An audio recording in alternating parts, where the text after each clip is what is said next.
The day Dad chose her again. The day my father gave my sister the house started with rain. Not soft rain either. The kind that hit the church windows like somebody was angry at the world. I remember standing near the back row after my mother's funeral, holding a paper cup of cold coffee and trying not to cry in front of people who hadn't visited her once in the hospital. My sister Vanessa stood near the front beside Dad. Perfect black dress, perfect makeup, perfect tears. She always knew exactly when people were watching, and Dad loved that about her. He used to call her his shining star. Me? I was the practical daughter, the quiet one, the dependable one. The daughter who paid hospital bills while Vanessa posted inspirational quotes online. But that day none of that mattered, because when the funeral ended and everyone moved downstairs for the family gathering, Dad tapped his spoon against a glass and cleared his throat. "I have something important to announce," he said. And right there, before the potato salad was even served, he smiled at Vanessa. "I've decided to transfer the family house into Vanessa's name." The room went silent. Not shocked silent, uncomfortable silent. Like everyone already knew this wasn't fair, but nobody wanted to say it out loud. I felt my chest tighten. That house wasn't just property. That house was my mother. Every wall held memories. Every hallway carried her voice. Every scratch on the kitchen table had a story behind it. And Dad was giving it away less than 2 hours after we buried her. Vanessa covered her mouth dramatically. "Daddy, you don't have to do that." But she was already smiling. Dad laughed. "Nonsense, you deserve it." Deserve it. I almost laughed myself, because during Mom's last year alive, Vanessa visited 3 times. 3. I visited every single day. I cleaned feeding tubes. I slept in hospital chairs. I argued with insurance companies. I sold my car to help cover medication. Dad knew that. He just didn't care. Then he finally looked at me. His expression changed instantly. That familiar disappointment. The same look he'd given me since I was 12. "You understand, Claire," he said. "Vanessa has children. She needs stability." I stared at him. I had a son too, but somehow my struggles never counted. Before I could answer, Vanessa stepped closer and touched my arm. "Oh, come on," she whispered. "Don't make today about yourself." That sentence broke something inside me, because my entire life had been built around not making things about myself. I swallowed every unfair thing, every insult, every moment Dad chose her. But suddenly I felt tired, not angry, just exhausted. Then came the sound, a quiet cough, not from sickness, a deliberate cough, the kind people use when they want attention without interrupting. Everyone turned. At the far end of the dining room stood Mr. Levin, my mother's lawyer, tall, gray-haired, always carrying those leather folders like they contained nuclear secrets. He adjusted his glasses. "Actually," he said carefully, before any transfer happens, "there's something your wife asked me to handle after the funeral." Dad's smile disappeared. Vanessa blinked, and for the first time that day, I saw uncertainty enter the room. My mother's last secret, nobody sat down after that. Even the cousins stopped pretending to check their phones. Mr. Levin slowly walked toward the table and placed a thick envelope beside my father. "I was instructed to wait until after the service," he said. Dad frowned. "What is this?" "Your wife's final legal instructions." The room became so quiet I could hear rain hitting the windows upstairs. Vanessa crossed her arms. "This doesn't change anything," she said quickly. Mr. Levin looked directly at her. "That depends." I felt my heartbeat getting louder. My mother never trusted dramatic moments. She hated conflict. So if she arranged this, something important was inside that envelope. Dad opened it impatiently. I watched his confidence disappear line by line. His jaw tightened. Then he read the page again. "No," he muttered. Mr. Levin nodded slowly. "Yes." Vanessa stepped closer. "What does it say?" Dad ignored her. That terrified me more than anything, because my father ignored people only when he lost control. Finally, Mr. Levin spoke. "Your wife amended ownership records 8 months ago." Dad looked up sharply.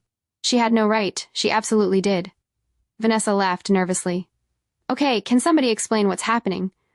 Mr. Levin opened another folder. "The house is no longer solely yours." Dad stood up. "That's impossible. It's legal," the lawyer replied calmly.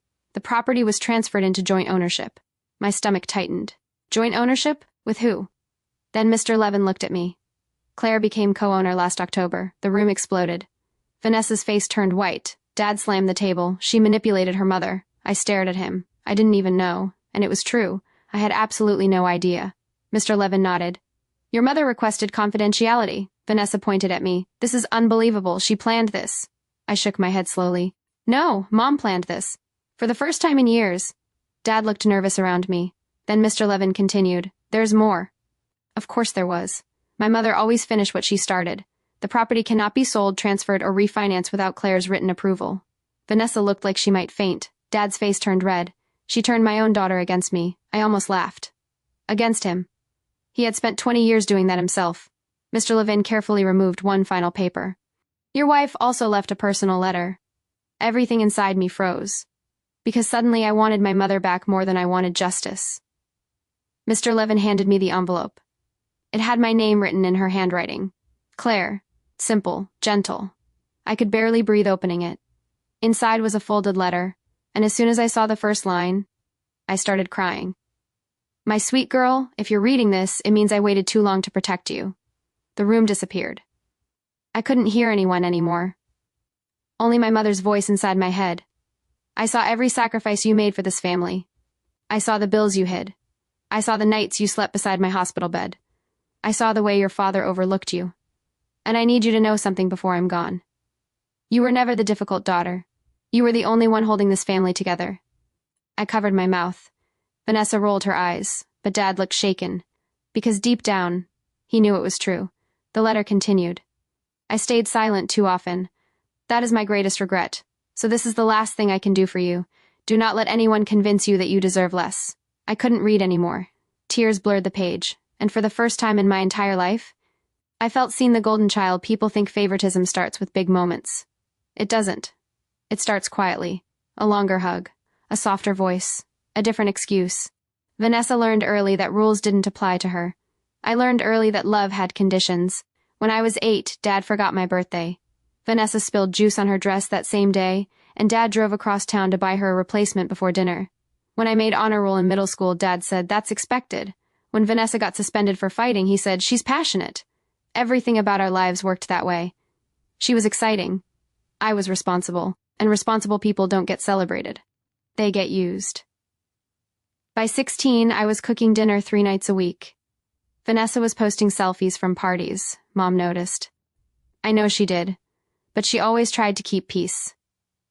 Your father doesn't mean it, she'd whisper. But intentions stop mattering after enough years. One Christmas changed everything for me. I was 19. Vanessa was 22. Dad handed her car keys in front of the entire family, a brand new SUV. Everyone clapped. Then Dad handed me an envelope. Inside was a grocery store gift card. $25. Vanessa laughed.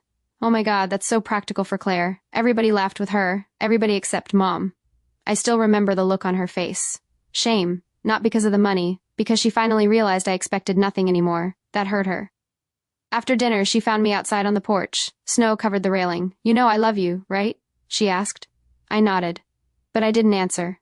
Because loving someone quietly while they suffer publicly doesn't always feel like enough. That was the year I stopped asking for fairness. And honestly, life became easier after that. I worked. I studied. I raised my son alone after his father disappeared. Meanwhile, Vanessa drifted through life collecting sympathy from men and money from Dad. Every failed business idea became bad luck. Every bad decision became somebody else's fault. Dad always rescued her, always. Then Mom got sick. And suddenly reality entered the house. Cancer doesn't care who the favorite child is. It strips families down to truth. Vanessa disappeared almost immediately. She claimed hospitals made her anxious. Dad spent most days running errands, so it became me, just me. I learned medication schedules, I learned insurance codes, I learned how to smile while hearing terrible news. Mom apologized constantly. Even while dying, she apologized for needing help. One night around 2 a.m., she grabbed my hand beside the hospital bed. "Claire," she whispered. "Yeah? You deserve more than crumbs." I laughed softly. "Mom, don't start, no. Listen to me." Her eyes filled with tears. "I should have protected you sooner." At the time, I thought she meant emotionally. I didn't realize she was already making plans. Plans that would change everything after she was gone. And plans that would make my father hate me even more. The house was never about money. 3 days after the funeral, Dad called me. Not to apologize, not to explain, to demand. "You need to fix this," he snapped. I sat in my tiny apartment staring at unpaid bills while my son did homework at the kitchen table. "Fix what?" "You know exactly what. Your mother was emotional." She wasn't thinking clearly. That sentence made my stomach twist, because Mom handled legal paperwork while dying from cancer. She had been very clear. "She trusted me," I said quietly. Dad scoffed. She poisoned you against your own family, my own family. Interesting choice of words from a man trying to erase me from it. I'm not signing anything, I told him. Silence. Then his voice turned cold. You always wanted attention. I almost laughed. Attention? I spent my entire life avoiding conflict just to survive him. But now that I finally had something he couldn't control, suddenly I was dangerous. Vanessa needs that house. There it is, I whispered. What? The truth, he exhaled sharply. You're jealous. No, I said, I'm tired. Then I hung up. My hands shook afterward. Not from fear, from grief. Because no matter how unfair he was, part of me still wanted him to love me. That's the cruel thing about parents. Even when they break your heart repeatedly, some small part of you keeps hoping the next conversation will be different. It never is. Later that night, Vanessa called. Unlike Dad, she didn't bother pretending. You need to stop this little power trip. I stayed calm. I didn't do anything. Oh, please. Mom always favored you emotionally. I blinked. Emotionally. Vanessa had received cars, vacations, cash, rent payments, bailouts, and now a house. But somehow I was the favorite because Mom hugged me when I cried. That house belongs to me, she continued. No, I replied. Half belongs to me. She lost it. You don't even understand property taxes. I smiled despite myself. I've actually been paying Mom and Dad's property taxes for 2 years. Silence. Real silence. Because she truly had no idea. Dad never told her. Mom probably didn't either. Vanessa finally laughed nervously. You're lying, I'm not, and that was when everything shifted. Because for the first time, Vanessa realized something terrifying. The dependable daughter she ignored for years was the only reason the family house still existed at all. The truth about the bills a week later, Mr. Levin invited me to his office. I expected paperwork. What I got instead was truth. The kind that changes how you remember your entire childhood. He handed me a folder. These were your mother's instructions. Inside were financial statements, mortgage records, medical bills, bank withdrawals, and one detail immediately stood out. Dad was broke, not struggling, broke. I looked up slowly. What happened? Mr. Levin sighed. Your father made several poor investments over the years. Several, that explained a lot. The sudden refinancing, the arguments behind closed doors, the vacations Vanessa somehow still took while Mom worried about groceries. Then I saw something worse, multiple withdrawals, all connected to Vanessa. Business startup, car loan payoff, credit card rescue, luxury apartment deposit. The total made me dizzy. Over $300,000. I stared at the page. That's impossible. It accumulated over many years, Mr. Levin said gently. And your mother? He paused. She used her retirement savings to protect the house from foreclosure. I felt sick. Dad almost lost the house. The same house he planned to hand Vanessa like a birthday gift. Then came the final blow. Mr. Levin slid another paper toward me. Payment receipts, my payments. Property taxes, insurance, medical copays, quietly, repeatedly, without recognition. My mother had kept records of everything, not because she planned revenge, because she knew someday I'd doubt my own worth. And she wanted proof. You were carrying this family longer than you realized, Mr. Levin said. I looked down at the papers. For years I believed I was the less successful daughter, the less loved daughter, the backup daughter, but the truth was uglier. I wasn't ignored because I failed. I was ignored because I survived without demanding attention. People often take strongest person in the room for granted. Then Mr. Levin leaned forward. There's another issue. Of course there was. Your father has already promised the house to Vanessa publicly. Yes. She's been telling people she plans to move in immediately. I rubbed my forehead. She can't. She knows that now. I stared out the office window, rain again. Funny how grief makes every day feel gray. What happens next? I asked.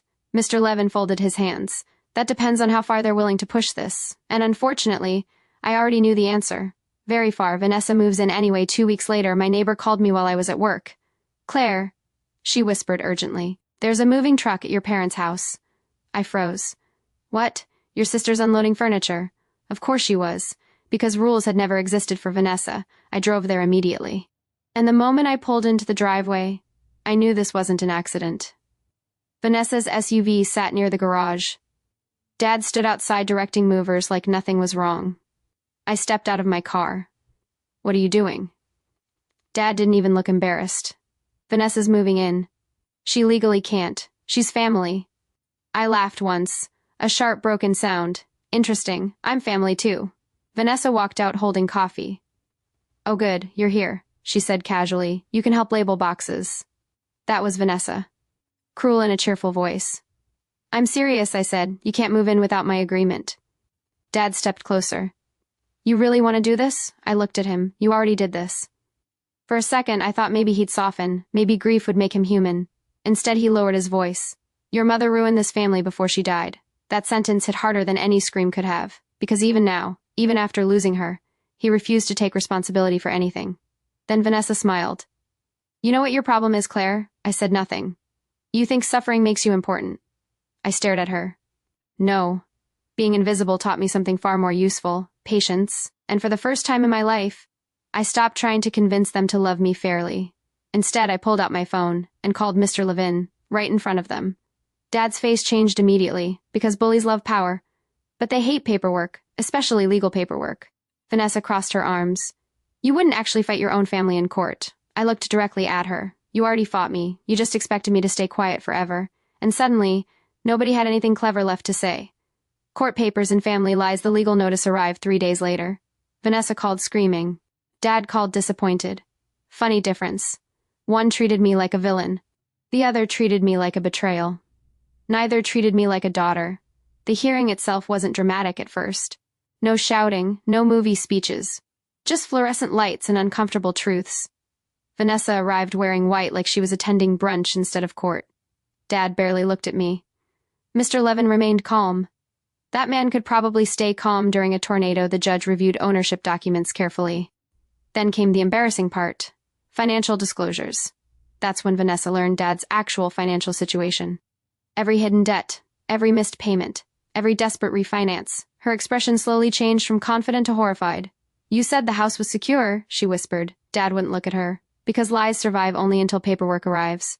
Then Mr. Levin presented evidence of my contributions. Property taxes, insurance support, medical expenses. The judge adjusted her glasses.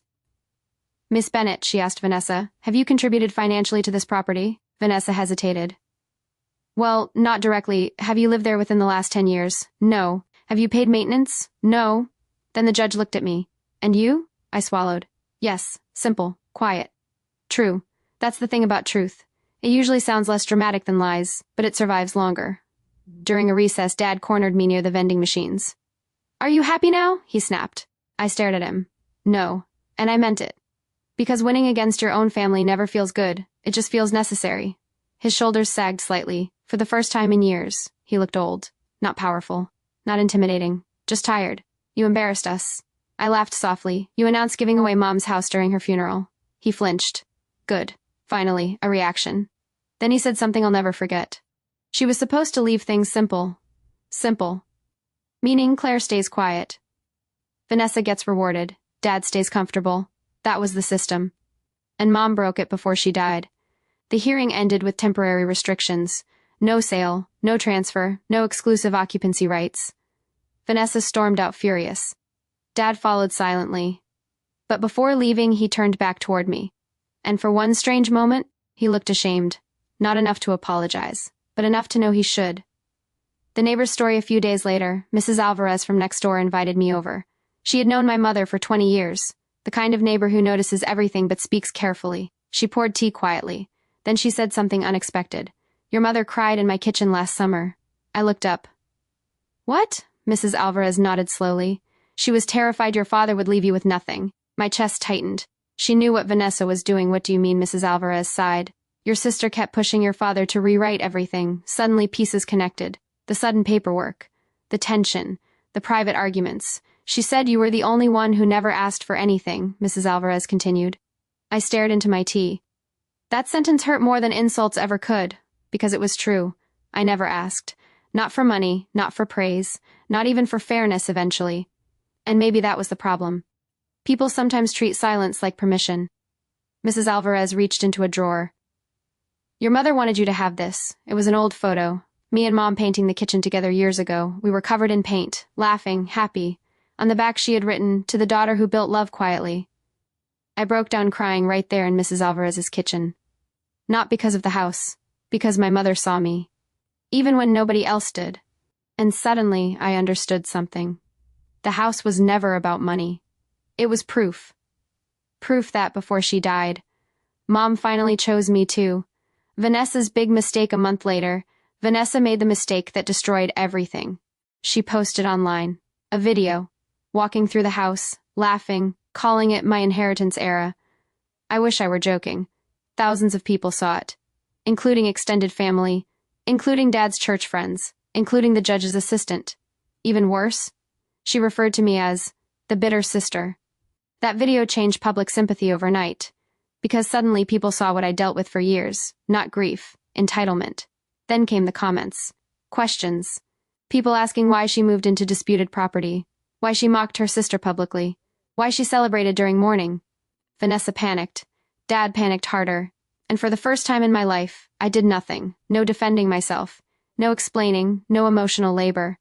I simply stayed quiet. And silence exposed them better than arguments ever could. Then the church ladies got involved. Never underestimate retired women with Facebook accounts. Within days, people began whispering about the funeral announcement, about the legal fight, about Mom's illness. Truth spread slowly. But once it moves, it's hard to stop. Dad called me late one night. She's devastated. I closed my eyes. Interesting. Nobody called when I cried alone in hospital parking lots. She humiliated herself, I replied. She made a mistake. So did you. Silence. Then he whispered, I didn't realize how bad things looked. Looked. Not were. Looked. Even now, appearances mattered more to him than pain. But at least we were finally discussing reality. That was progress. Small. Ugly. Late. But real. The final hearing. By the time the final hearing arrived, the entire family had chosen sides. Some supported Vanessa. Mostly people who benefited from Dad's generosity. Others quietly supported me. Especially people who watched Mom suffer. The courtroom felt colder than I expected. Vanessa wore black again, trying to look wounded. Dad looked exhausted, and honestly, for the first time, I felt sorry for him.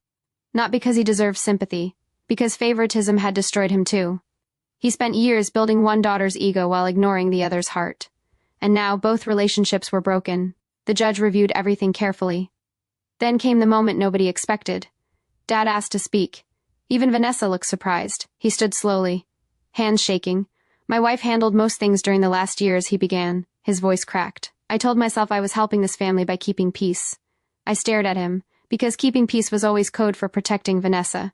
Then he looked at me directly, and I failed my daughter. The room went silent. Not dramatic movie silent, heavy silent, the kind that arrives when truth finally enters a room. Vanessa immediately interrupted. Dad, no, one word, but the strongest word I had ever heard him say to her. He swallowed hard.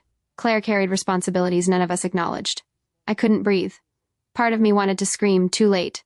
Another part still wanted to hear it. That's the tragedy of wounded children. Even grown adults still wait for parental love.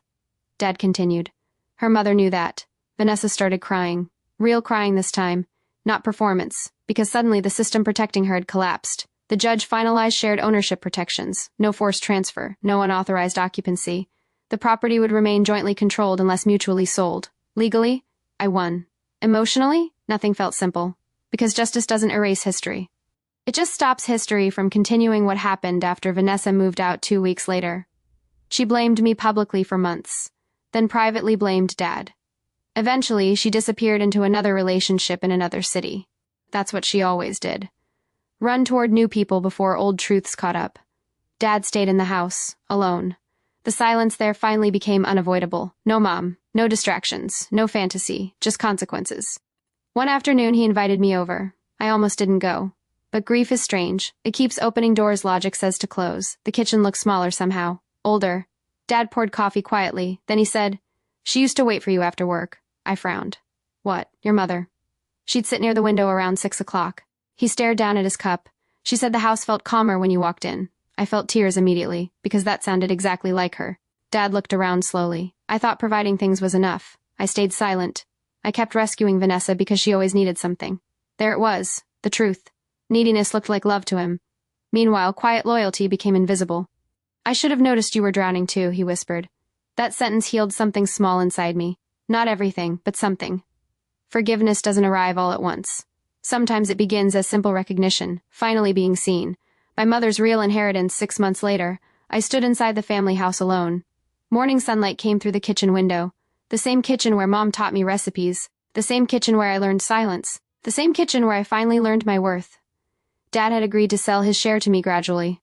Not as charity, as accountability. For the first time in my life, something belonged to me without apology. My son ran through the hallway laughing. And suddenly the house felt alive again. Not haunted, not divided, loved. I opened the drawer near the stove. Inside was Mom's handwritten recipe book, and tucked between pages, another note. Short, simple. A home should belong to the person who protects it. I cried immediately, because that was the real inheritance, not property, not money, recognition. My mother couldn't change the years I spent feeling invisible, but before she left this world, she made sure I would never doubt myself again. And maybe that's what justice actually looks like. Not revenge, not humiliation, just truth finally standing in the light long enough for everyone to see it, including you. So if you've spent years carrying people who barely notice your sacrifices, hear this carefully. Quiet love still matters. Quiet strength still counts. And being overlooked does not mean being worthless. Sometimes the people who speak the least are the ones holding entire families together. And one day, the truth coughs, right in the middle of dinner, and suddenly everyone has to